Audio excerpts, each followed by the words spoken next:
Good morning. How's everybody doing? I just woke up.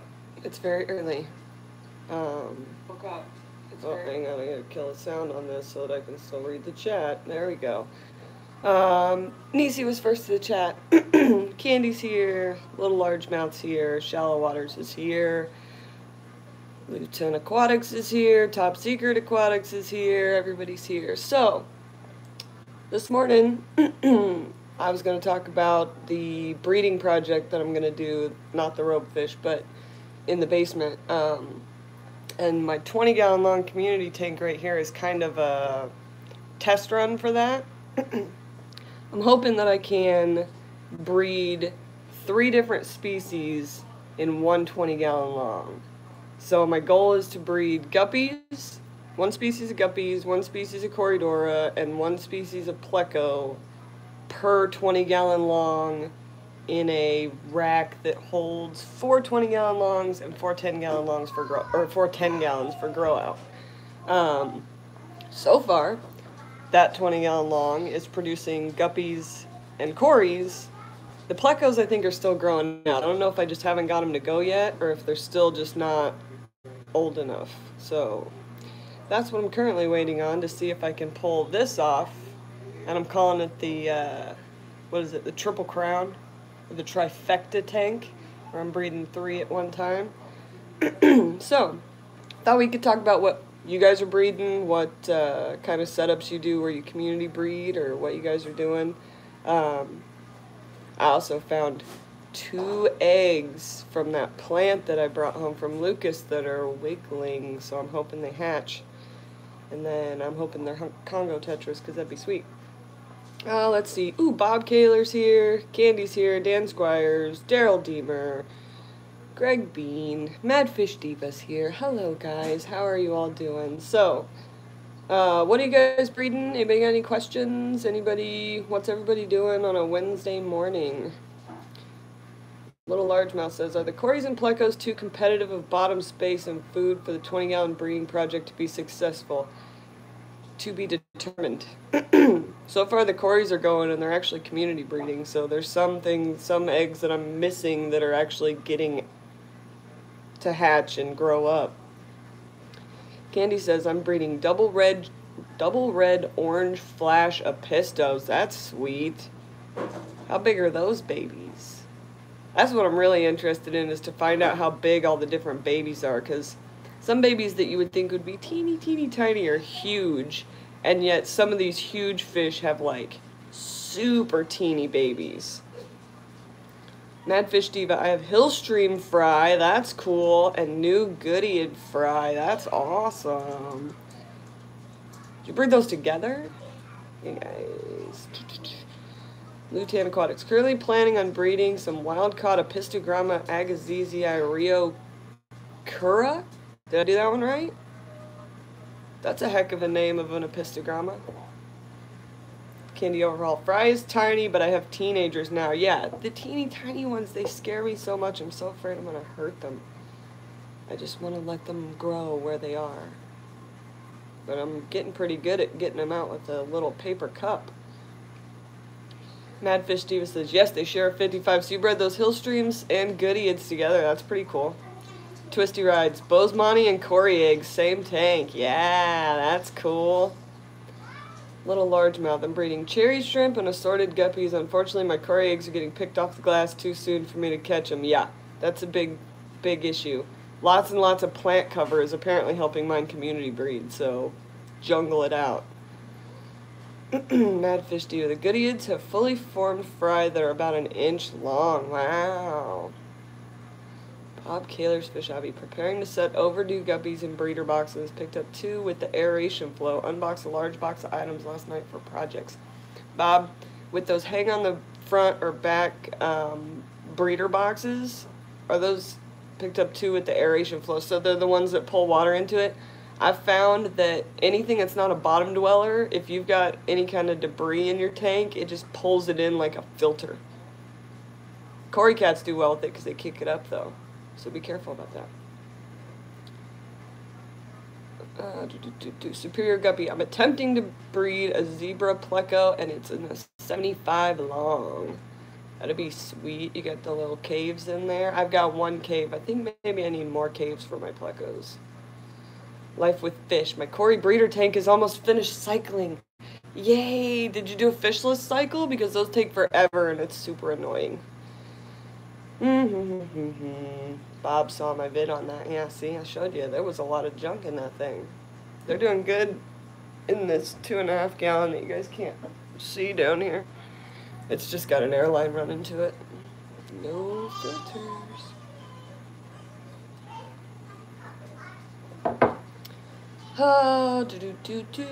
Anybody else breeding anything crazy? So yeah, I found 2 eggs from that plant. There's probably more in there, but I found 2. And they're actually jumping that plant I brought home from Lucas's, which is Rotala Inni, by the way, because I did not identify it in the video.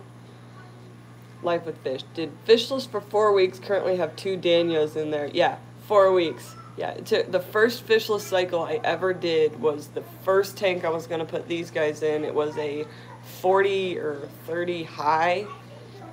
I got it off Craigslist, and I spent like 2 months fishless cycling it. I wanted to do the whole thing like the right way and make sure everything was perfect, and I got it cycled, and I went and I imported my rope fish, and I drove all the way to, where did I drive? Lafayette to pick them up. It was like a 2-hour drive. Picked them up. She's still in there. Got her home. Had her in the tank for a week. And I wake up one morning because I can hear, you know that sound when your filter runs dry? And you're like, why is the filter not pulling water? I heard that sound. So I come running out into the living room, and I'm trying to see what, there's no water on the floor. I ran right past the tank. No water on the floor. I get the light turned on, I looked back at the tank, and the tank was half full. And I went, the first thing that entered my head was, did I not fill the tank back up when I did my water change? I was like, no, I would never do that. And then I realized, no, it has to be leaking somewhere. It was leaking out of the bottom seal of the back, and it was draining straight down into my basement. There was no water on the floor. It was going straight through the floor.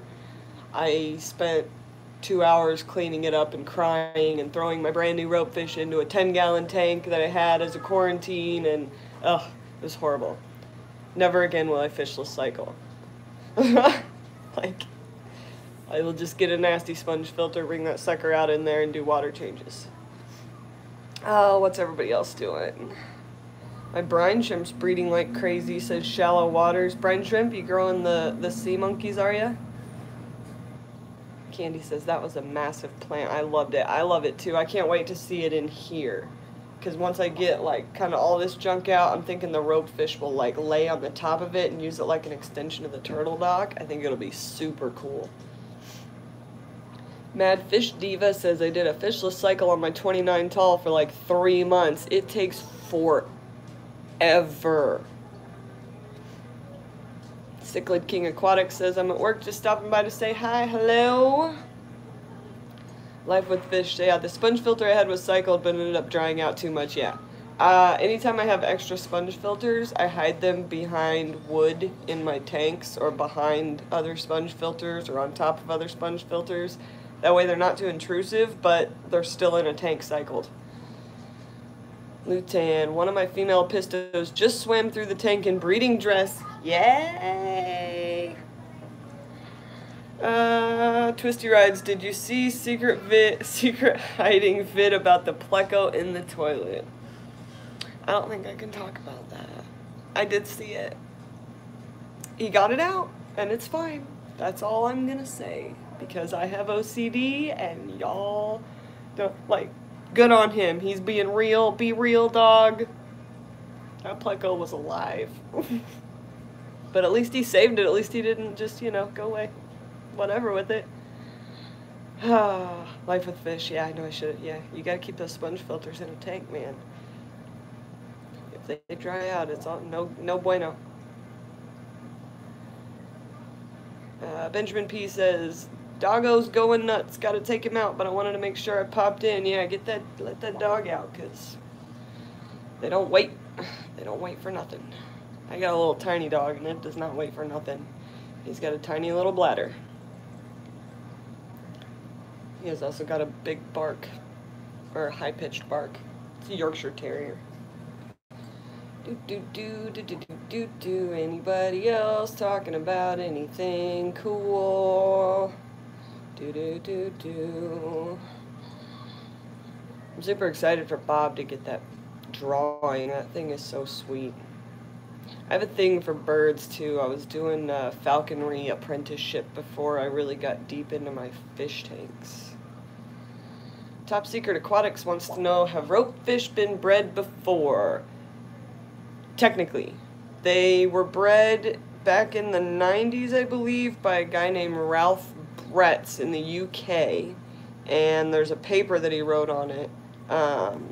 They were able to get them to breed, and they were able to get the eggs to hatch, but they couldn't get the fry to survive after, I think it was like 18 or 19 weeks, something like that. And then I've seen a couple other, like I've seen a video of some people's rope fish that were throwing eggs, but that was from like 2014 and there's no other information on it. And then, interestingly enough, in Cory's Facebook group, the Aquarium Co-op Support Group Facebook page, there was a guy that posted a picture of a little tiny baby rope fish in a net, and a long thing that said, "Please help, I don't know what to do, I just found these in my tank."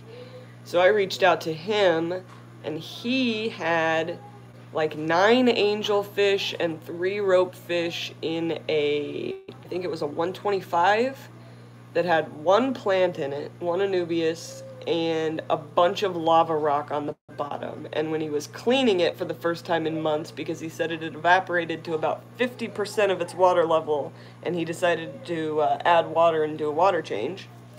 Doesn't know his tank parameters at all. And he decided to do that, and he started to see baby ropefish, or little worm, little tiny ropefish. And so he started pulling them out, and he managed to smash the first one, and it died. And he managed to get 3 others out of the tank, one of which he put into another tank he had that was already running with some other fish in it. And it managed to survive for about 4 more weeks while we were talking back and forth on Facebook, and then it died too. So there was some debate between us as to whether it was the food choices he was making that were killing them off or what it was, and there was some debate about putting them back in the original tank because obviously they were living in there, and there was some discussion there. But that's the only accounts I've been able to find proof of them being bred. Anyway, long story. Candy says she loves birds too. Yeah, I was doing a falconry apprenticeship before I started this, and I was supposed to be, the summer that I got pregnant with my daughter, I was supposed to be spending that winter in the woods hunting with a red-tailed hawk, but that didn't happen because I was pregnant, so I switched to fish instead, and I couldn't be happier. But I still love my hawks and my falcons and falconry and the relationship that exists between a falcon and a falconer, or a hawk and a falconer, where they work not really together, but the bird actually like allows you to be part of its world. The ropefish behind you seem to be really enjoying their environment. Yeah, I mean, I'm trying to really replicate that marshy situation. Hello, what are you doing? You're supposed to be eating your lunch. Come on. Stop. Greg Bean said, I got my ropefish today. Uh-oh. No tongue. And you can sit here. Get your tongue back in your mouth. Hey. Alright. Have you ever bred endlers and guppies together? I have not. I actually haven't kept endlers. Jaden. Turn off your show. Hey. No! Go get your show. Daddy's gonna turn it off. Oh no. That tongue. We're working on that tongue. She can't be sticking her tongue out like that. Superior Guppy. Wow, that was so cool to hunt with a hawk. Add that to my bucket list. Yeah, it's like... And the really cool part is... Not way off topic, we're talking about birds now, but the coolest part about it is you don't, like, raise a baby hawk and it becomes your friend and it loves you. You literally go out and you trap a first-year hawk that's not into breeding age yet, because like something like 70% of all birds of prey die before their first year. So there's a rule that you can't take a breeding age bird out of the ecosystem because it made it to breeding age, but you can take a first year. So you go out and you trap a first year bird and it hates you. It does not want you touching it. It wants you away from it, and you put it in a dark mew, which is a raptor house.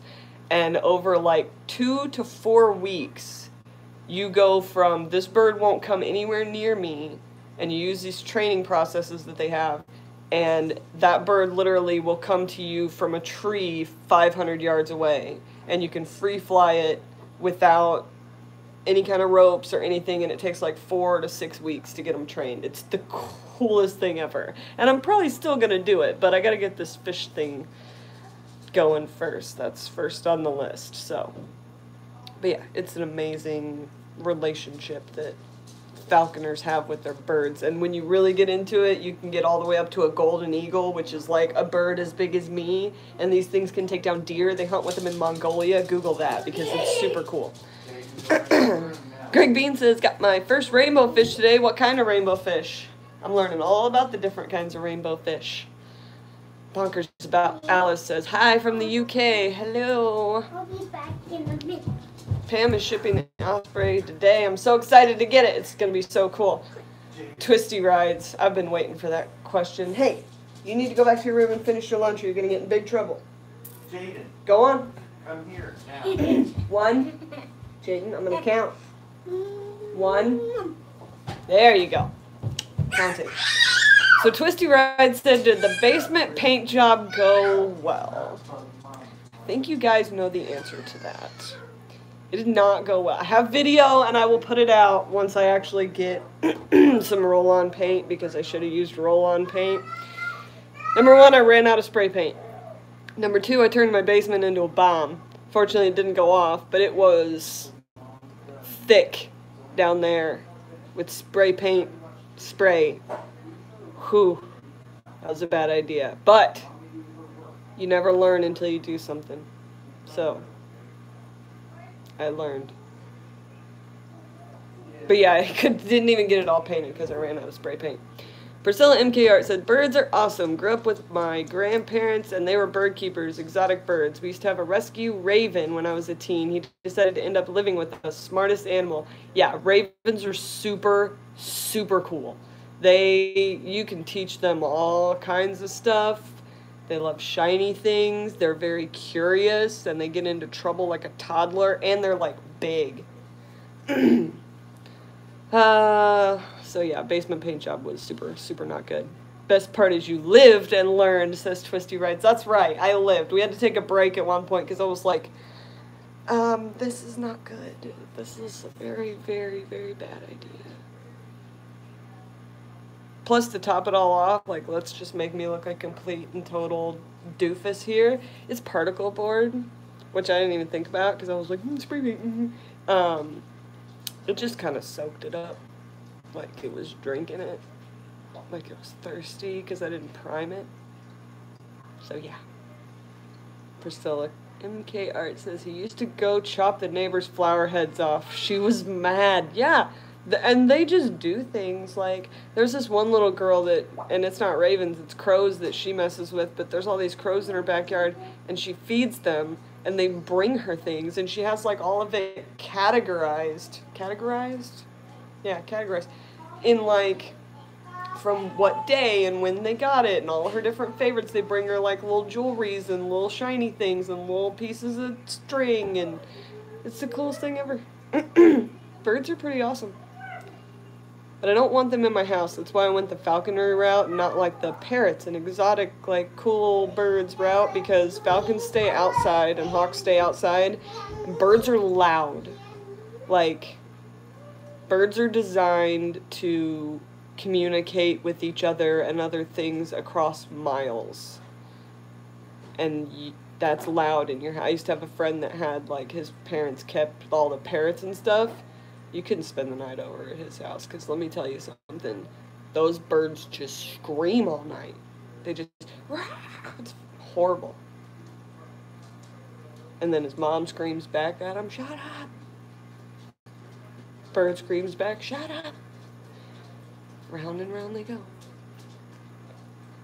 Oh, Benjamin P. Yay, we're still going, right? Did you jump out and jump back in? Hey, buddy, welcome back.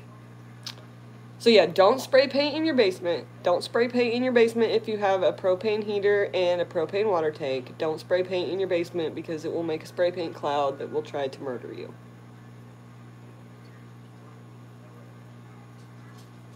Lesson learned. Look at these guys. They're going nuts.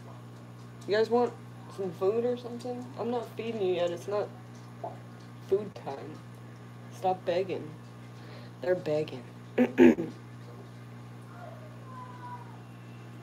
See that up and down thing he's doing? That, if you see him go all the way to the bottom and do that except like 3 times as fast, that's, I'm trying to jump out. Right now he's just begging. He's playing. But that speed that you just saw, they can go like 3 times that, and they can jump 2/3 of their body length. So if you see them go, they're going. They're going for it. Priscilla and Kurt, we kept ours outside. There was a little cage, little house, and a cage on the side. They could go in overnight or in the wintertime. Yeah, outside birds, the way to do it. Because inside birds, like, I don't need to argue with something else in my house. I already got the dog barking and the toddler who wants to stick her tongue out all the time. Heated birdhouses, yes, rock on. Alright, what are we doing now? Let's see. What else have I been doing, or what else do I have to do? So I gotta rescape this weekend. I'll have a video on that this weekend, because I'll time-lapse it. Hello, Barbara Jackson. Jeremy's Wild Studio. There's a YouTuber who keeps birds in his house, and his videos are 90% his birds yelling. Yeah, because that's what they do. They just, they're literally an animal. Oh, they're literally an animal that is designed to communicate across miles. I mean, humans are designed to communicate like, you know, right here. You and me, we're talking. We don't need to talk any louder than that. And birds are like, hey, over there in that tree 4 miles away, is there some food over there? Jaden wishes you a Merry Christmas.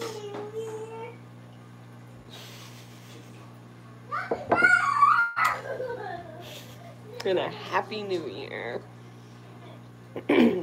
Life with fish. That's one thing I've never had is birds. Birds are, I don't know, acquired taste. It's kind of like a cat, though, because it's never something that's like, I mean, unless you get, like, those sun conures that are like, oh, I want to lay with you and stuff. It's never going to be, like, your pet. Because, like, even those falconry hawks, if you decide you aren't going to use your hawk this year or next year or whatever, or you want to get a different one because you can only keep so many on your falconry license, you can actually turn those birds loose still because they're still wild. Even though they're allowing you to participate in their hunting and they are relying on you to bring them food, they don't need you to do it. And they're perfectly capable of going back out into the wild. So a lot of falconers will actually release back wild birds after the season or whatever, or they'll keep them for a couple of years and then release them, and because you're not affecting their natural behavior. You're not creating a situation where they rely 100% on humans for food. We're just having them hunt, taking what they've hunted and replacing it with something. So they still hunt. Benjamin P. My boss has a large bird aviary. Every time he calls you from home, all you hear is screeching. It's fun, yeah. They're loud. Priscilla says we had a gray parrot inside. He wasn't too loud, but he would copy the sound of the phone ringing and me crying. It drove Grandma nuts. Yeah. My uncle that lives in Iowa used to keep parrots, and he had this African gray that would mimic his voice.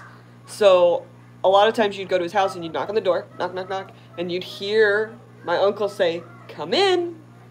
It wasn't my uncle, it was the bird, and you'd walk in and you'd go all over the house looking for him. Hello? And it'd say back, hello, I'm in here.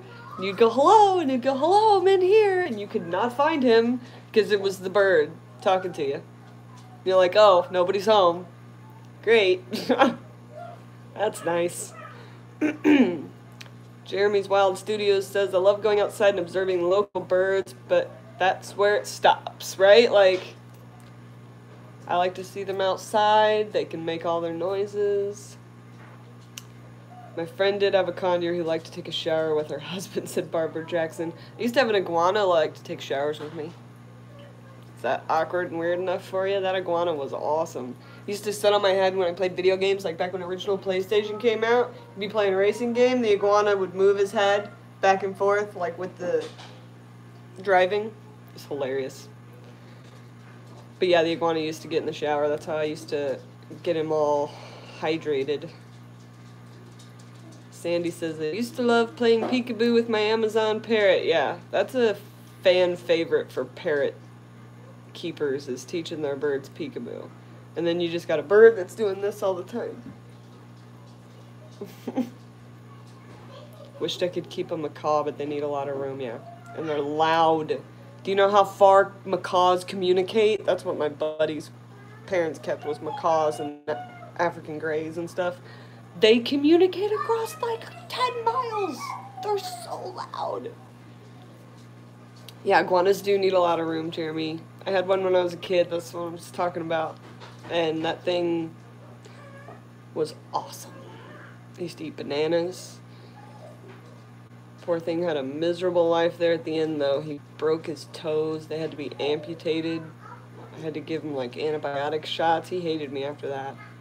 After that, it was feed the iguana, get tail whipped, feed the iguana, get tail whipped. It's like, man, this was an awesome iguana, and we messed him all up. Yeah, some people just give the iguana the whole room. They get huge. Depending on what kind you get and how long you've had it, they get real big. Anyway, I'm supposed to be talking about guppies, Corys, and plecos here. I'm trying to breed them in there. Touch on that subject, but we can talk about whatever, because it's Whatever Wednesday, and I'm drinking my coffee out of my Deadpool mug. Because Deadpool's my favorite non-hero. We can talk heroes. The best hero is the Hulk. The Hulk's the only hero. The rest of them are rich guys and aliens. What kind of plecos, says Sandy? I think I'm going to start with just these regular bristlenose. Well, they're long fin bristlenose. I'm going to start with those, and then I think I'm really kind of into those galaxy ones, and I also really want to do royals, but I don't think I can do them in a 20 long, so I got to kind of figure that out. Justin Boyd says, what kind of guppies do you have? Currently I have black metal jacket guppies. And they've already bred out, so once I get the basement fish room going, it's going to be 4 all new species of guppies, and I haven't really decided all of which ones. I know I'm going to get some of those albino rainbows from Lucas, and I haven't really decided what else. I think I need like one in each color in each tank, so I need like the albino rainbows, so that's like all the colors, and then like a blue and a red and a... I want Dumbos though. I'm kind of in love with the Dumbo ear guppies. I kind of really love those. Link Tone says, I babysat an Amazon for 8 years. I hated that bird. It's just the screeching. I love everything else about birds. I love how they act. I love how they are as a creature. I think they're cool and interesting, and they, you know, it just, the volume level needs to come down about 12,000 notches. Let's see. Life with Fish says, I was offered a bird today, and Benjamin wants to know, would they let you research first, or was it a now's your chance kind of thing? A little bird. What kind of bird? Way out of my field. Wouldn't have a clue. Birds are cool, but not in my house, right? It's the loudness. We had parakeets for a little bit for my kid because she really, really liked them. I can't take it, man. When they get going, even parakeets, even like a child parakeet, those things are designed to communicate ridiculous. And they just all the time. Are there any quiet birds, says Jeremy's Wild Studio. No, but there's louder birds. Have you seen a kookaburra from Australia? Whew, Google that if you got 5 seconds. That thing's loud. You know what else I don't keep because it's loud that you wouldn't think of? Bullfrogs.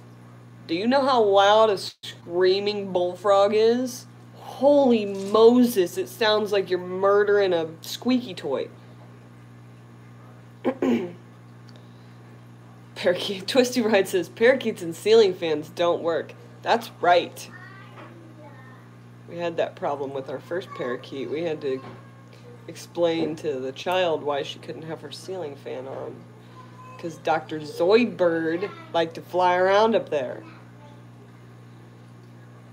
Barbara Jackson said, Dumbos are adorable. The little ears flapping are so cute, right? It just totally accentuates this thing. And I love it. Swag Skywalker says, I had an African bullfrog as a kid. Annoying. Yes. They, like, bullfrog scream is legit scream. I mean, they don't do it all the time, but even the croaking, like, you're trying to sleep, and it starts croaking and stuff. I can't do a croak. Anyway, it starts croaking. No. I already get that sound from my dog. Barbara says, parakeets also love shredding toilet paper rolls. Parakeets love just to be messy. They throw their food everywhere. They flap around and their wings go, their feathers go flying and I was sweeping up feathers for months. I'm not sweeping up no feathers anymore. And it was a male, and his croak is what did it. Yeah, that croak. When a bullfrog starts, like, trying to find a mate miles away and croaking it out, animals that communicate over miles are not a good idea for pets unless you've got a really high tolerance for noises, which I do not. Like, that's the way to get me to snap pretty quick. Not snap, but, like, you know, stop it. It's to make, like, what's that movie, Dumb and Dumber? You want to hear the most annoying sound in the world? Off. No. Cockatoos. Cockatoos are loud, too. Another Thez, hi guys, I once had 110 parakeets inside. They're awesome. Whew, you got a high tolerance for noise. Twisty Ride says, I have an orchid collection in my fish room and a tiny tree frog hitchhike. Those little critters can make noise too, right? You ever, like, anybody that's kept reptiles, so I did a lot of reptiles before I started into fish really hard. That's kind of why I'm in love with these rope fish, because they're snake-like. Anyway, do you ever get, like, one cricket got out of your crickets and it's just in there making cricket noise? And I love, like, when I'm camping, I love the sound of crickets and sound in nature, and I can hear a raccoon over there, and that's wonderful. But when I'm in my house and there's a cricket just, oh, it's like nails on a chalkboard. I bought 1,000 back when I had my reptile room. I bought 1,000 box count of crickets one time. And I put it in the reptile room, and I left the house to go do something, and I came back, and there was a hole in it, and all 1,000 of them had gotten out of the box, and they were all over my apartment, and I had no idea what to do. And so my husband went and grabbed my bearded dragon and was walking around the house with it, just letting it eat all the crickets off the walls and stuff. Ugh. It was a nightmare. There were crickets everywhere forever. There were crickets down the hall in the apartment complex. And I was like, what's all this crickets nonsense? Somebody should do something about this. That's why I love fish, says Linktone. Fish are so quiet, says Barbara Jackson, right? The only fish that I want to get that makes noise is there's these, like, little croaking catfish things. I forget what they're called. I want some of those. I don't remember what they're called, though. Benjamin P. says, I was once mailed a box of 1,000 crickets. I didn't order it. I think a friend trolled me. It was fun. No. Box of 1,000 crickets is ridiculous. Life with Fish says we use silent crickets. Where do you buy those? Jaden, get over here. Wait, was that you? No, it wasn't me. I would never do that to someone. Whoa! The noise thing? Yeah. My upside down catfish croak when they're netted. Yeah, isn't that a cool, like, little noise that they make when they come out? I had a Raphael catfish that used to do that. A striped Raphael catfish that used to croak when you took them. Uh-oh. I think we're about to have a toddler problem. She's yelling at her daddy. Uh-oh.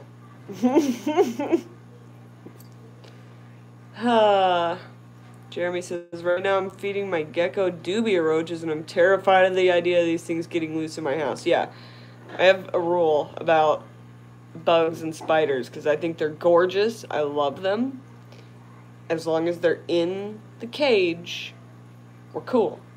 Spider runs across my floor, I'm stepping on it. That's just how it goes. Bug runs across the floor, gets stepped on. Bug outside, cool. That's where bugs belong. You can stay outside, bug. We'll be cool.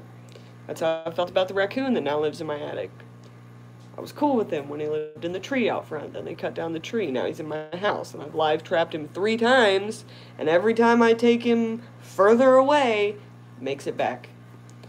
And I don't want to do anything bad to him, but he needs to understand this is my house and he needs to go find a different tree. Life with Fish says I have a dubia roach colony. Ooh, Life with Fish. I'm in Ireland. All pet stores have them. Right on. Barbara, get a mini fridge or an animal room. Anyways. Barbara Jackson. I love snakes, but I think the hubby would not love frozen mice in the freezer. He's not too keen on the bloodworms in there now. Yeah, get a mini fridge for the animal room. That's okay, now I'm up to date. You just gotta take control and do it. Put it up there. Like, don't eat that mouse. That's my mouse. Put it right in the freezer. It's not gonna hurt nothing. Oh, do.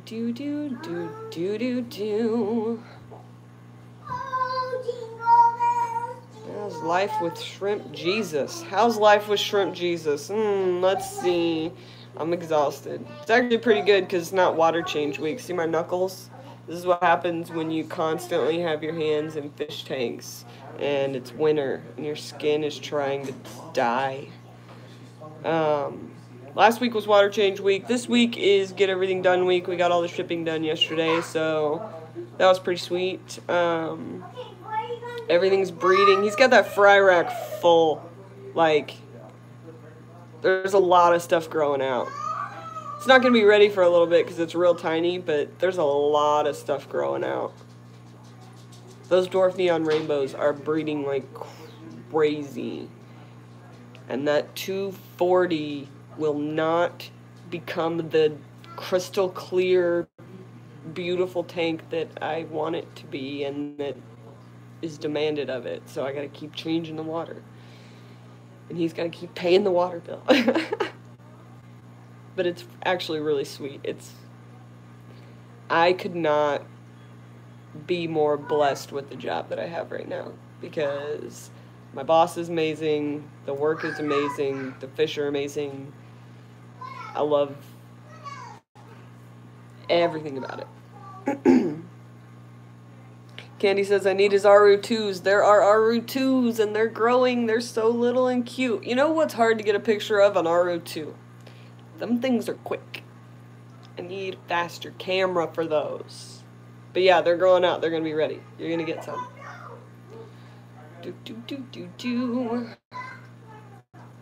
Maybe he'll sell tickets. Yeah, I'm down with the get a mini fridge in your fish room. I'm going to put one in the basement for all my frozen foods. That way I don't have to come upstairs and grab stuff. It's just good thinking.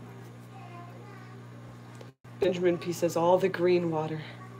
He's trying to get rid of all that green water. He's got me changing that green water like crazy. It's persistent. I told him he should sell green water. Apparently it doesn't ship very well. I don't know.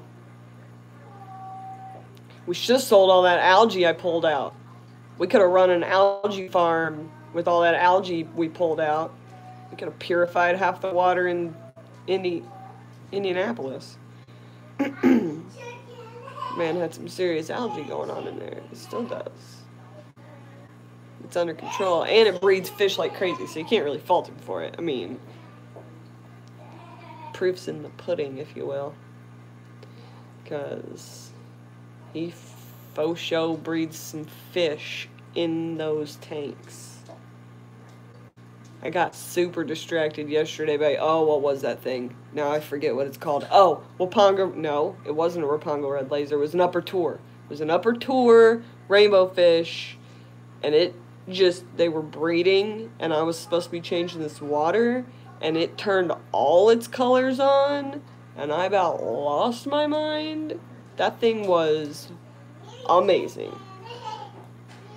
Jeremy's Wild Studio says algae may be unsightly, but it's so good for your fish, right? It's good for breeding, it's good for feeding babies, it's good for growing things that feed babies. It's part of the balance, man. Pull it out if you don't like it.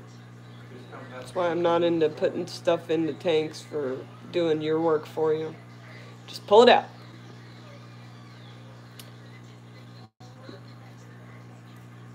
Barbara Jackson said, do the tanks you're taking the algae out of now having any water parameter changes afterwards? For the most part, no. There have been some that went a little cloudy, but I don't know if it's because of the algae removal or just because of some kind of bacteria or algae bloom or something like that. For the most part, the biggest problem with removing those big chunks of algae has been that it leaves a bunch of debris on the bottom, and Lucas doesn't really gravel vac, he gravel rubs, so he's got these big gauge hoses, like big gauge hoses to pull the water out really fast, and you've got to like, with one hand, because you've got to use the other hand to hold the hose in the bucket. With one hand, you've got to be able to, like, waft the junk off the bottom because you don't want to suck the gravel or the sand or whatever up. Create a shenado, which is his terminology for the swirling of the mulm and the gunk on the bottom. And you've got to, like, slow the siphon so that you don't pull all the water out so fast that you don't have enough time to do like some suctioning of the, like, near the bottom and your shenados. But you also can't kill the siphon, especially if you're on like a bottom tank. So it's a real balance of don't suck up the expensive fish, make sure you get all the algae and mulm you can out, don't run the siphon too fast when you're detailing because then you won't be able to clean as much, and it's just very, you've got to find the right, what's he call it, gung fu. You've got to find the right flow. You've just got to get, it's very OCD. Barbara, LOL, you are a patient person. Yeah, I'm also kind of share that OCD, where his OCD is a little bit different than mine, but it's OCD, so it's very easy to apply things kind of the same way. I'll look into the world of cleaning tanks for LRB, right? I need to learn to talk LRB. Good luck. Talking LRB is mostly song. Half of what he says in song. Jeremy H. says, just think of what you're learning, though. That's the best part about it, is because it doesn't matter what we're doing. I literally could just be like, change all these tanks of water, and I'm still going to learn something that day because something will happen, or I will see something, or I will do something wrong, and I will learn that way. I mean, I'm not above learning from my mistakes. It's very, very engaging work, and I love it, and I couldn't be more thankful for that opportunity because I'm coming off of 12 years of working behind a desk for a retail company and dealing with customer service and family-owned bosses, and I'm just ready to do something where I learn something instead of something mind-numbing. Because you know when you get at your job and you know what you're doing and it's just automatic and you just get through it for the day and you've wasted half a day just getting through it. I don't do that anymore. I learn something every day and do something different every day, and even on water change week when all I'm doing is water changing that entire fish room, there's still other things that have to be done, and I'm still learning other things, and there's still things happening, so it's pretty awesome. Retail and food makes you appreciate people. Makes you learn how to not deal with people, but communicate. Because I think a lot of the reason that people in retail or people that argue or people that don't understand other people haven't had a lot of time communicating with different types of people. Because even angry people, even people that come in that are angry at you, that are yelling at you, that are, I'm mad about XYZ. If you can just talk to that person like a human being and be like, hey, my name's Haley. I don't know what's going on, but I'm going to figure it out for you, and I'm going to do whatever we can do. I mean, just being a human takes care of a lot of that. Top Secret Aquatics says, sometimes there's no dealing with people. Yeah, that's the people you have to shut down. If they keep coming at you, my favorite line in retail with somebody that's just coming at me and coming at me and coming at me is look at them and go, listen, my name's Haley. We've never met, and I didn't do this to you. So let me see if I can help you, because I know how to help. So, and that usually will take a person that's like screaming obscenities at me and turn them right around. So, Barbara Jackson says, retail, been there, done that. But everyone needs to work a service job at some point in their life that teaches patience. Yep, I've worked service pretty much my whole life. I started out at Pizza King and moved up from there to desk job, and I worked at a telecommunications place for a while where I made 1,000 phone calls a night asking people to sign up for Comcast. Did that for 2 weeks, never again. That's where you get cursed at. I've never heard so many people say so many vulgar things in my life as I did at that job, and I only did it for 2 weeks. Sandy says, I drive city bus. It gives you a different idea of people. Right? Like, when you see that, even that weird dude that initially you're like, oh man, even that dude is like just a normal dude once you actually speak to him. I mean, everybody's got a quirk, but, you know. Learn how to swear proper, right? Jeremy's, I was at Mickey D's the other day and a lady came and threw her food at the employee. First time I ever called someone an expletive to their face. Some people just need to hear it. I mean, when somebody gets up on their high horse, sometimes you gotta knock them down. But a lot of people are afraid to say something to people like that because, you know, don't get involved. I don't want to be part of it.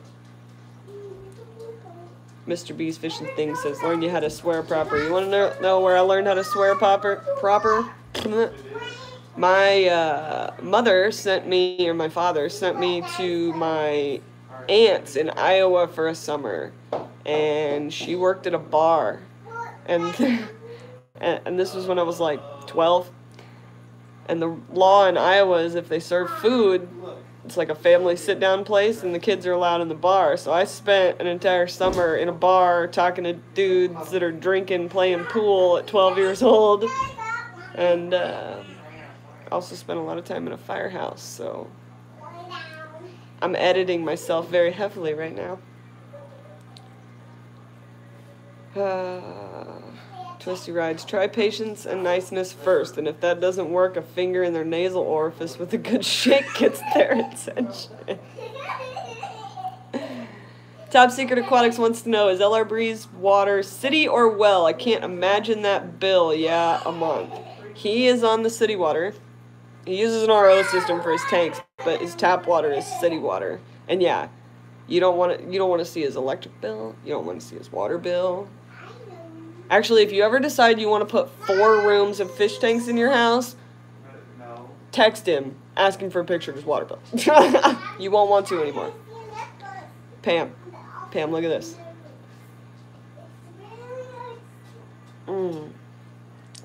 You gotta get some coffee.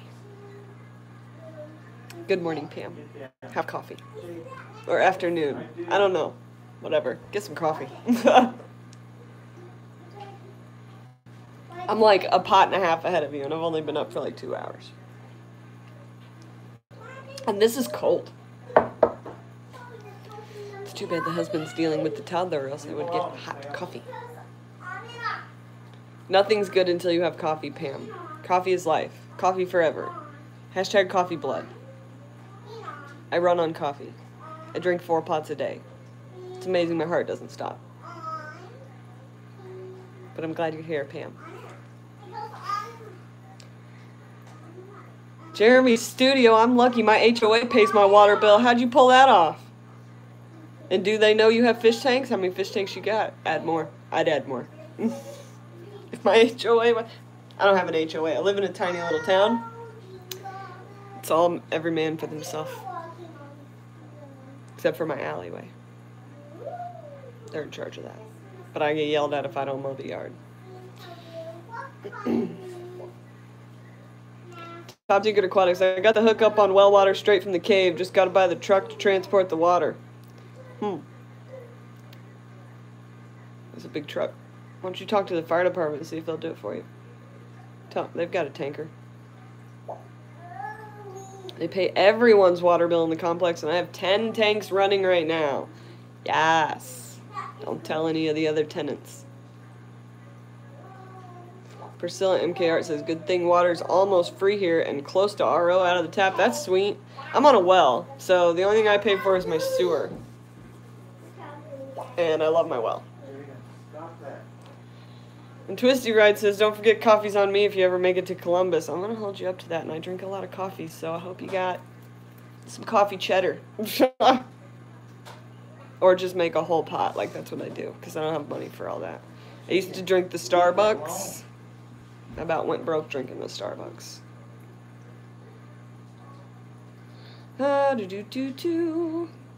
Barbara Jackson says, on the other hand, some research says coffee may protect from Alzheimer's. It's also supposed to be really good for your, like, heart and circulation, except for the fact that it, like, has the caffeine and increases or whatever. That's also why I eat dark chocolate instead of milk chocolate, because it's supposed to be good for you, but it's not.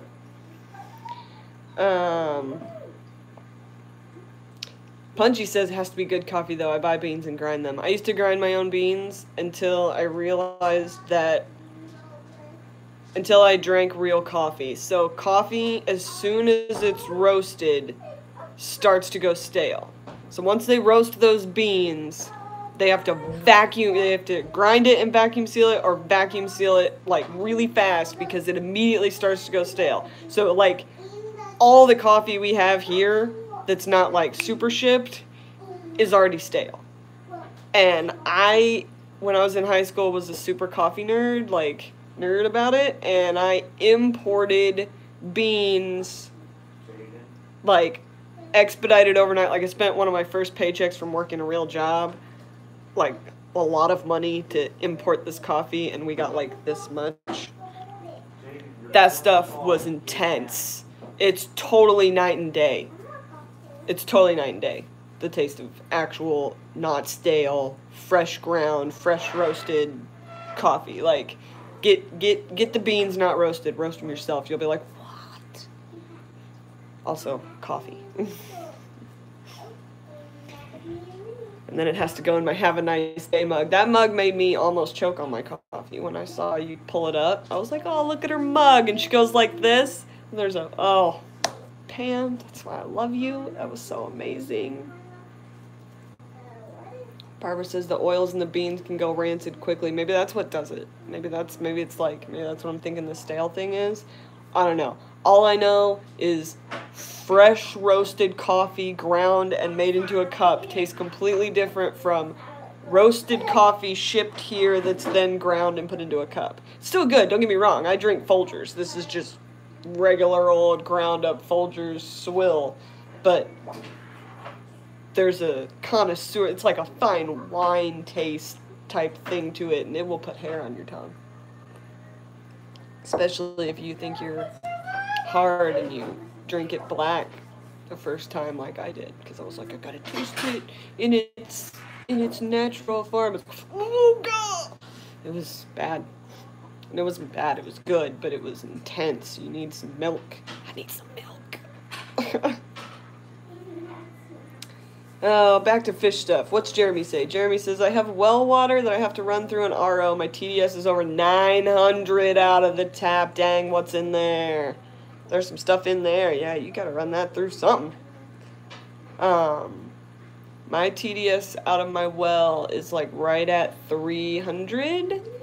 And this tank runs right at 300, but this community tank over here runs at around 230. Me and Lucas were talking about that last night, and we were talking about how apparently detritus and decaying material and like decaying plant matter can actually soften your water and lower the TDS. So we were kind of thinking maybe that had something to do with his green water, but I'm thinking it's the reason there's a difference in these two tanks. Or it could be the Malaysian driftwood, and I'm just looking way too far into it. But, you know. Let's see. Punchy says, I buy a Starbucks brand coffee espresso blend a lot. That's my favorite. My favorite is Folgers Black Silk. And you have to put a lot of coffee in there and brew it on strong brew. And sometimes I double brew it because I need all of the coffee juice in the water.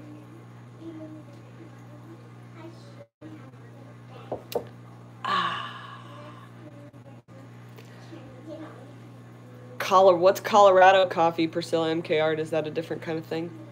Is it amazing? 54 Punchy uses a French press because that's the way coffee should be done. I use a drip Mr. Coffee because I don't got time. I don't got time for it. But French press tastes a lot better. A whole lot better. Full Moon Aquatics says, I get roasted local beans here too. It's amazing. Yes, roasted local beans.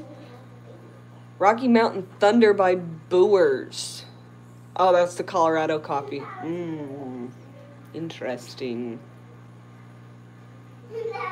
Barbara says Starbucks tastes over roasted. Are we going to have a fight about this?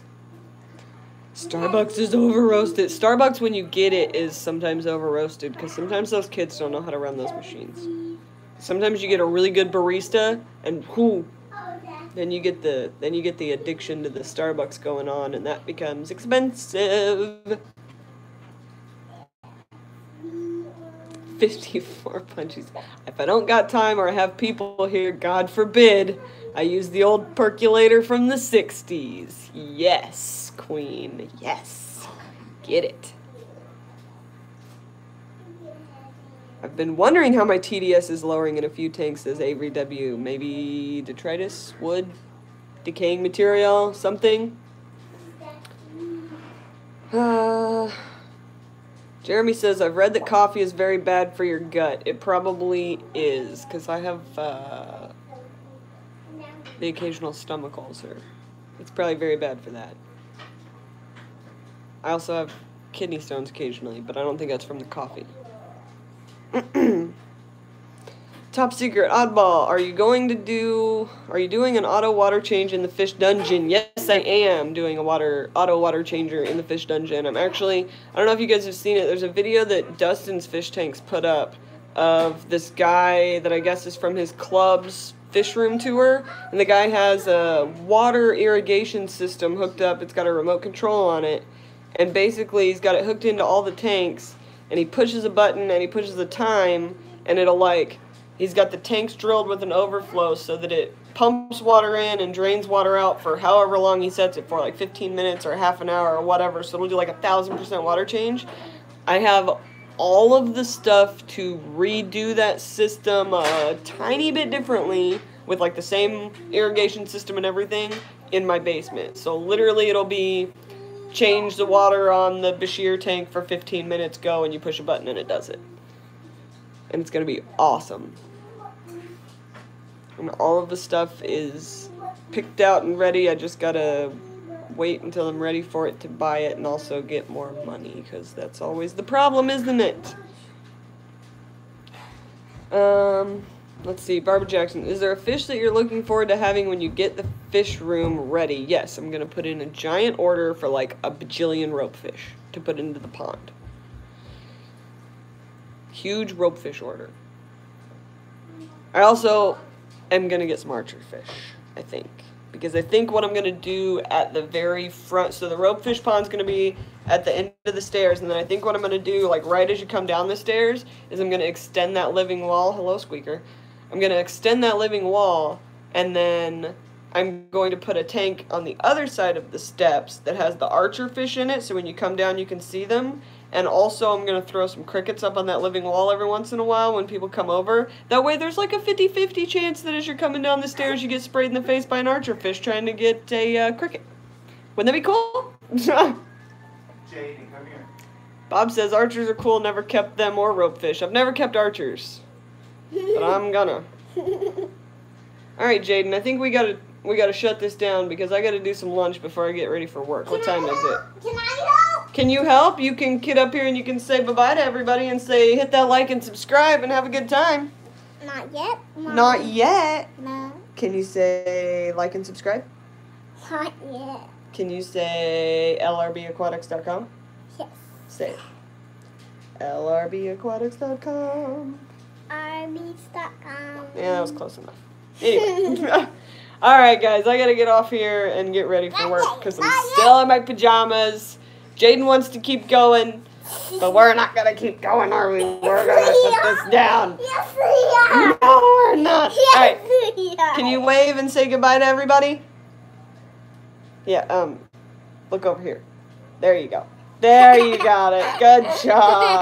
Can you say, thanks for hanging out, guys. Thanks for hanging out, guys. Like and subscribe. Like and subscribe. lrbaquatics.com. lrbaquatics.com. She's close. Alright, guys. You guys have fun. I'll talk to you later. Peace out.